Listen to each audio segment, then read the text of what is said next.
Kepulauan Bangka Belitung memiliki hasil hutan yang berlimpah, diantaranya adalah sebagai penghasil madu. Salah satu madu yang dihasilkan adalah madu kelulut yang terletak di Desa Bikang, Toboli, Kabupaten Bangka Selatan, milik Bang Edi. Seperti apa pembudidayaan madu kelulut, proses pemasaran dan panennya, ayo ikut saya.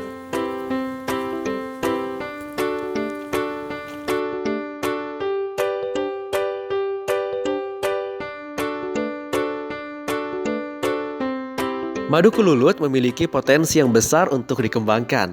Itu karena aman dalam membudidayakannya meski dekat dengan pemukiman. Asalkan tersedia sumber makanan bagi madu kelulut. Lebah madu kelulut tidak menyengat manusia. Namun pengunjung harus tetap berhati-hati karena lebah madu ini suka hinggap di kepala dan masuk di sela-sela rambut. Selain itu, lebah madu kelulut yang berukuran besar dan ada yang berukuran kecil. Kelulut sendiri bagi masyarakat Bangka berarti pelaket atau perekat.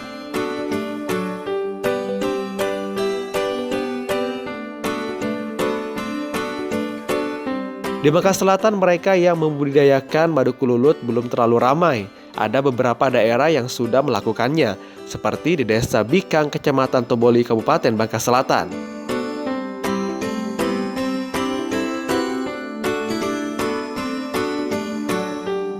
Satu di antaranya adalah Edi. Edi sudah lebih dari 1 tahun terakhir beternak madu kelulut. Baginya tidak sulit, hanya menyediakan log dari kayu hutan yang menjadi sarang madu kelulut.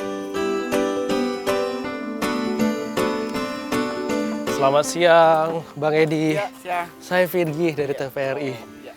Saya pengen tahu untuk proses untuk pemanenan madu kelulut ini seperti apa. Boleh saya ikut? Ya, boleh. Oke, ini lagi ngapain, Bang? Ini lagi bersih-bersih, mau lihat apa udah siap panen. Oh, yang ini udah siap panen. Ya, ini udah siap panen. Ini ciri-ciri udah panen itu seperti apa, Bang Edi? Kalau ciri-ciri udah panen itu ini kelihatannya. Udah terlihat. kuning-kuningan. Oh, ada kuning-kuningan. Ini kuning-kuningannya ini apa? Madunya? Dari getah. Oh, Dari getahnya. getah dari pohon dari luar kan. Oke. Kita buka ya. Ini memang harus pakai plastik kayak gini, enggak? Iya. Harus pakai plastik Harus biar pakai mudah. plastik. Kita ngelihatnya kan udah mudah. Oh, oke, Udah baik. siap panen apa belum? Kita buka. Ini getah. Oh, ini getahnya. Ini untuk penahan hama sejenis semut. Nggak bisa. Oh, biar semut-semut nggak masuk ke situ ya.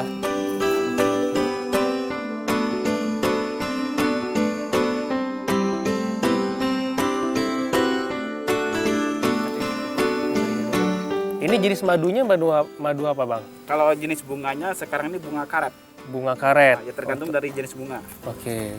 Kalau untuk madunya sendiri ada berapa jenis sebenarnya untuk madu kelulut ini? Kalau madu kelulut itu sama dengan madu liar juga. Oh, sama. Ada 14 jenis. 14 jenis? Ya, tergantung dengan musim bunga. Kalau sekarang kan musim bunga karet. Yang ikut juga bunga karet airnya. Oh, oke. Yang pertama kalau kita mau ngambil jenis kelulut ini, yang pertama itu harus di polonnya harus diambil. Polonnya dulu terlebih dahulu ya, oke. Ambil di polonnya ya. Coba, Bang. Berarti lemah juga, Bang ya? Dia Nggak keras. enggak. Oke. Kalau di madu kan ada ratunya, Bang. Kalau di madu ini ada nggak ratunya? Ada juga ratunya.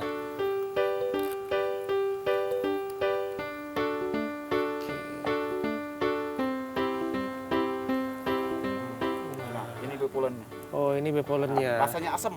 Boleh coba kok. Ini obat emah. Obat mah. Ya, asam. Oh, dari sini udah bisa kita Bisa. coba. Asam manis. Oke, Coba asam manis. saya coba ya. Iya. Ada rasa sepot-sepot pahit. Benar kan? Jadi saudara, ini namanya bipolen. Ini adalah madu yang sudah mengeras menjadi tepung, Bang ya? Ya, sari bunga jantan. Sari bunga jantannya. Dan ini banyak dimanfaatkan untuk kesehatan. Ya, Terus, sekarang Bang? kita ngambil madunya. Madunya langsung. Oke. Ini ada kemasan juga. Iya. Waduh, ini sudah mulai menyerang mereka. Apa-apa kok. Ini jenis madu yang nggak menyengat berarti, Bang ya? Menyengat. Paling Oke. cuman masuk telinga itu. Oh, masuk telinga. Waduh, saya harus was-was juga. Aman kok, udah Oke. ada. Kita kan ada ibaratnya ada adat di sini. Tahu yang ngambil airnya ya. Oke. Ini sebenarnya udah siap dipindahkan ini. Oh, ini sudah siap kan pindahkan. Satu box bisa jadi 3. Dibagi segitiga, 1, 2, 3. Boxnya ini bisa dipanen ulang nanti berarti ya? Bisa. Jadi kita nanti udah gini, kita pindah ke box yang baru. Box yang baru ya. Kita ngambil air dulu ya. Ngambil madunya. Ini untuk sarangnya sendiri memang harus di dalam keadaan tertutup? Ya, biarpun ada lubang, itu mereka bisa nutup sendiri dengan getah-getah kayak gini. Oh, oke. Ini ibarat senjata mereka ini. Senjata mereka ya? Senjata mereka. Ya, kita ngambil terus madunya ya. Ini kalau diambil kayak gini nggak tumpah, Bang? Enggak. Oke, cuma kita kayak gini aja ya. Iya. Coba. Nah, ini yang madunya. Yang kuningnya madunya. itu bee pollen. Kalau yang sudah kuning udah menjadi bee pollen. Iya, Kalau yang masih hitam berarti masih ada isinya, Bang ya? ya? Airnya. Oke. Madunya. Coba aja. Ini cobanya gimana, Bang? Langsung dimut aja. Dimut aja? Iya. Nggak apa-apa ya? Enggak. Saya coba. Asam kan? Manis. Manis asam.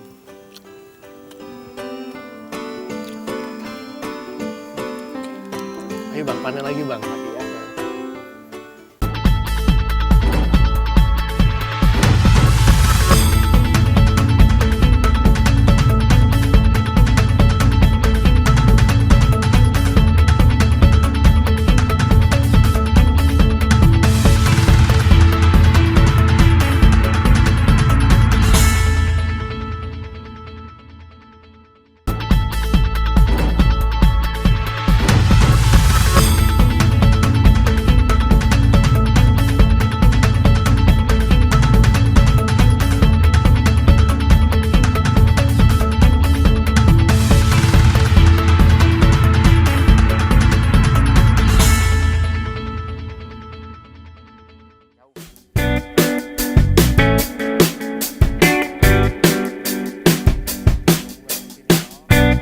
Dengan memanfaatkan perkarangan yang ada di belakang rumahnya, Edi mampu menghasilkan puluhan liter madu yang ia ternakan.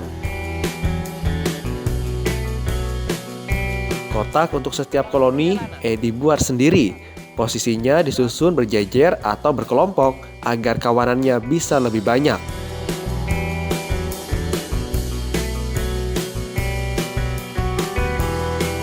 Kemudahan dari berternak madu kelulut yakni peternak tidak harus menyiapkan pakan setiap hari. Cukup disiapkan sumber pakan, maka kelulut akan mencari makanannya sendiri.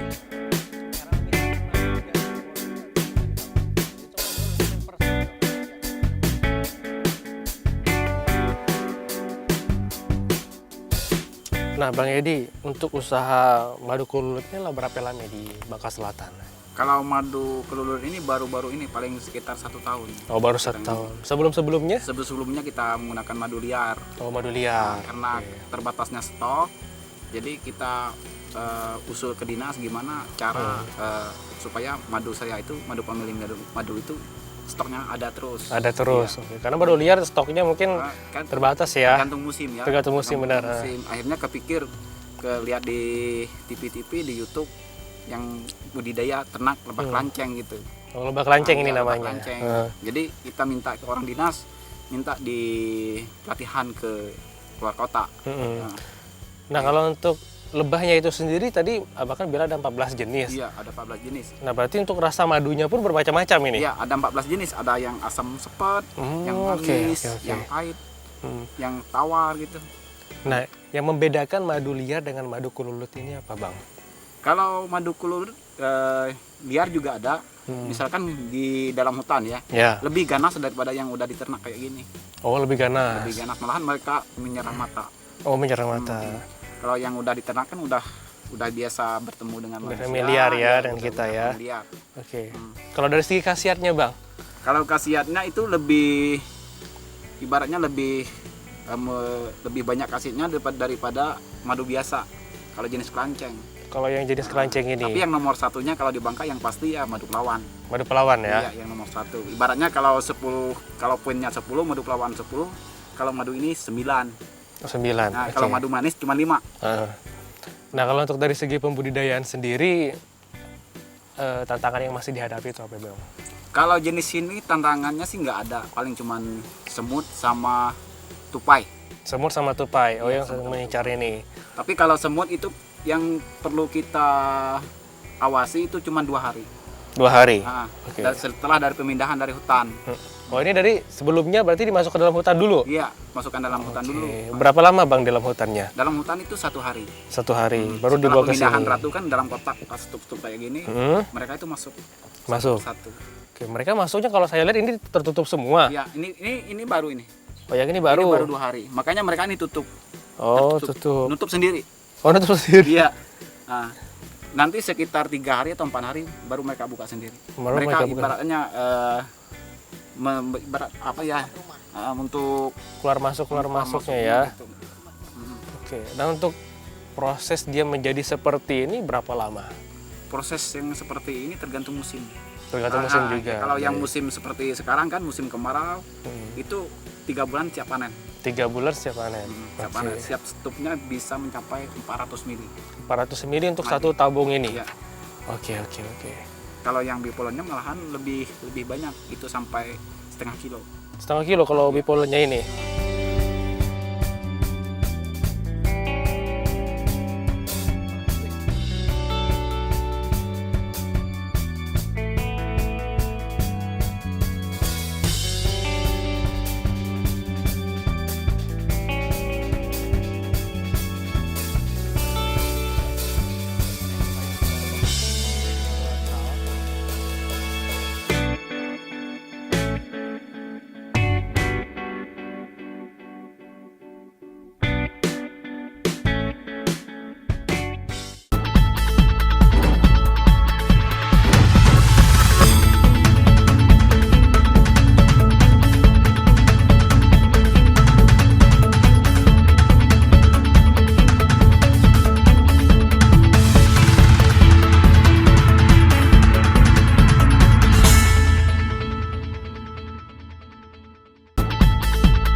Pembudidayaan kelulut tidak sulit, apalagi dengan banyaknya potensi kelulut dan tersedianya sumber makanan kelulut. Menjadikan hutan di belakang rumah Edi menjadi surga bagi kehidupan kelulut dan budidayanya.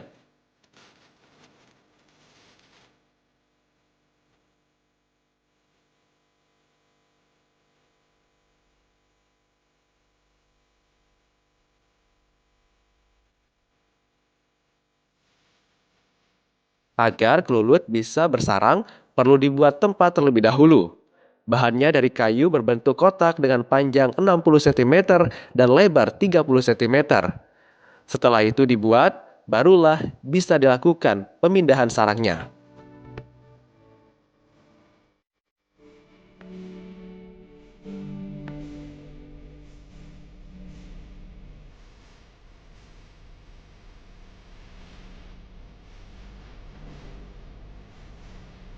Kelulut dipilih karena peternak tertarik dengan cara budidayanya yang praktis dan mudah. Tak perlu mengeluarkan biaya tinggi, setelah investasi awal berikutnya tinggal menunggu lebah-lebah tersebut memberi pundi-pundi rupiah.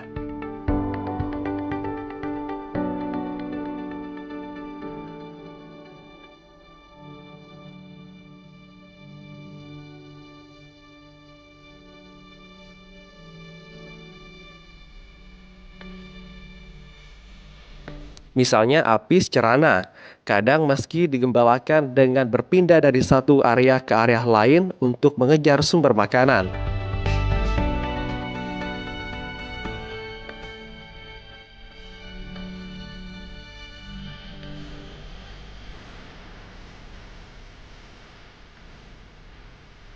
Satu hal lagi, jenis lebah ini berkategori jinak atau tak berbisa.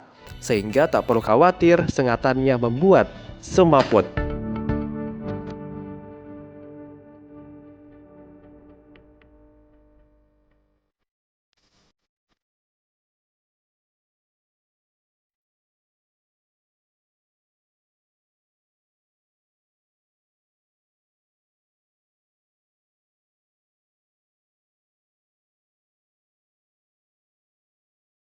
Nah, Bang Edi, saya pengen tahu setelah diambil seperti ini, diolahnya seperti apa?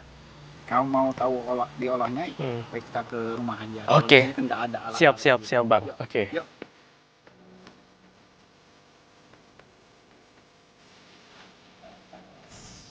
Oh, di sini proses pengemasannya. Pemerasan gitu kan. Ini ntar dulu ya. Hmm. Kita jelasin yang ini dulu Oke. supaya ada tahu kan. Ini pipolen. Ini pipolan tadi Yang tadi ini harus dijemur setengah hari. dijemur setengah hari. Ya, kalau udah dijemur udah kayak gini. Oh, jadinya seperti ini. Ya, jadinya seperti ini. Ini tinggal blender, Tinggal di blender. dihalusin. Dihalusin lagi. Kalau Nanti penggunaannya gimana, Bang? Ini kita pakai kapsul kosong. Kapsul kosong tinggal dimakan aja. Iya, tinggal Kalau dimakan misalkan diseduh dengan air bisa? Bisa. Oh, bisa. Jadi saudara, ini adalah bipolen yang sudah dikeringkan. Ini membutuhkan waktu kurang lebih sekitar 6 jam hingga bisa jadi seperti ini. Tergantung dari terik matahari juga, Bang, ya. Dari cuaca. Oke. Nah, kalau yang ini seperti apa kita mengolahnya? Iya. Olahnya ya. Kita ambil botol kosong dulu ya. Nah, ini ukuran 140 mili. 140 mili. Yang ini ada ukuran 70 mili. 70 mili. Oke. Paling yang ini paling cuman sekitar 70 mili. 70 mili. Segini cukup untuk yang botolnya. Oke. Coba. Kita ngambil alat-alatnya dulu ya.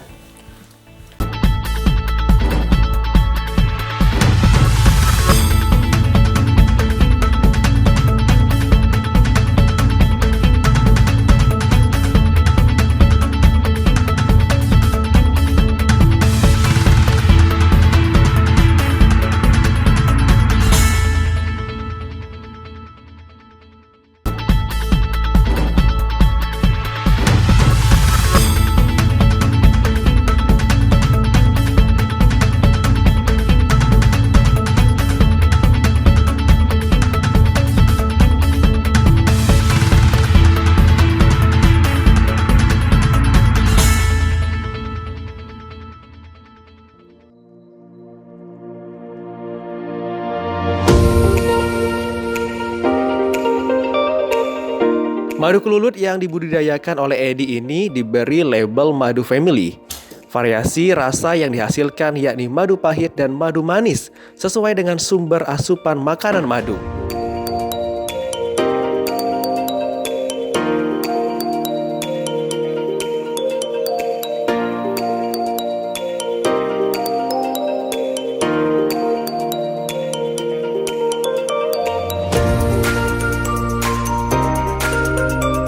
Untuk harga jualnya sendiri, Edi menjual dengan harga kisaran Rp50.000 hingga Rp100.000 per botolnya.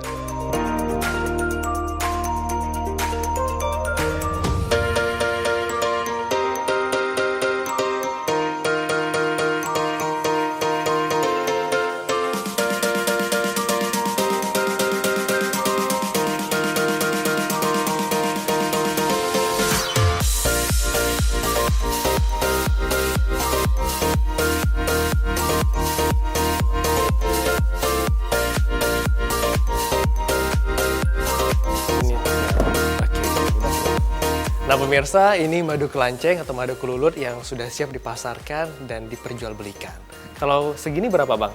Itu kalau jenis kelanceng itu harganya 70 ribuan. 70 ribuan. Iya. Kalau untuk ukuran 140 mili ini, Iya. 70 ribuan. Kalau Oke. yang kayak gini sekitar 50 ribuan. Oh, kalau yang kecil ini 50 ribuan. Iya. Oke, nah Bang, kalau untuk pemasaran sendiri ini sudah dipasarkan kemana aja?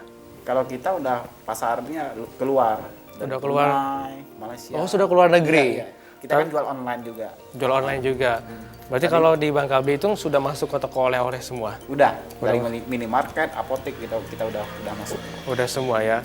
Nah Bang, yang membedakan madu ini untuk pemasarannya sendiri dengan madu liar, itu dari masyarakat kita lebih minatnya kemana? Kalau mereka ini, kalau dari masyarakat mereka itu memilihnya kayak madu dari jenis-jenis orang di kampung-kampung kan jual kan, itu kan lebih murah. Oke. Nah, tapi kualitasnya belum tentu. Kualitasnya belum tentu. Kalau dari luar mereka itu bukan melihat kualitasnya, Mm-mm. tapi sekarang ini mereka melihat map, Mereknya ya. surat izinnya. Berarti kan kalau udah punya surat izin, berarti kan kualitas madunya Sudah terjamin sudah ya. terjamin. Oke. Nah bang, untuk usaha ini kan ini namanya Family Madu. Iya. Ini kenapa family bang? Nah, awalnya gini, kita kan dari usia 10 tahun udah ngikut keluarga. Oke. Nah, udah mulai panen ke hutan. Jadi Oke. yang keluarga-keluarga ini semuanya itu bisnisnya madu. Madu semua. Madu semua. Jadi di pikiran saya setelah awal 2014, jadi kepikiran kok asiknya gitu dikasih family aja, oke. family kan keluarga. Jadi family madu berarti kan keluarga madu gitu. Oke, siap. Jadi sampai sekarang alhamdulillah Berarti sudah berapa generasi bang? udah 3. Sudah ketiga generasi, ya. Generasi, ya. Oke, dan abang masih melanjutkan usaha keluarga Ya, ini. kalau dulu masih kita pakai tradisional. Oh, masih kita kan tradisional. belum tentu. Nah bang, kalau dukungan dari pemerintah setempat untuk usaha Family Madu seperti apa dukungannya? Ya kalau alhamdulillah kalau dukungan dari pemerintah itu kita diberikan pelatihan untuk ngambil izin semuanya kan. Itu ada pelatihannya juga dari segi nomor PRT, Yeah. haki, nutrisi, halal.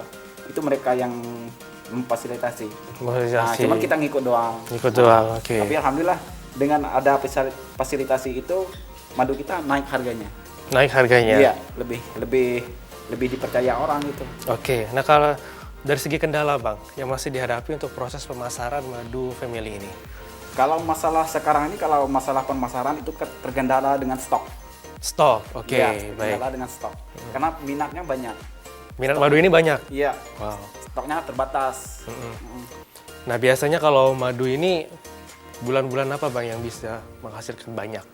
Kalau yang banyak biasanya bulan 8 sama bulan 10, sampai bulan 10. Itu kan pas musim kemarau. Nah, pas musim kemarau itu panen raya kalau bisa disebut. Oh, panen raya. Ya itu 1 bulan sampai 200 atau 400 liter. 400 liter? Ya. Wow. Kalau jenis madu hutan. Madu hutan ya? Liar. Kalau Oke. madu jenis kelanceng ya terus menerus, biarpun dikit terus menerus. Oh, walaupun dikit dia Dia tetap terus berkelanjutan ya? berkelanjutan. Tiap Oke. bulan harus Tapi kalau misalkan panen. madu liar dia Ya, ada musim-musim tertentu musiman, ya? Iya, ada musiman. Oke.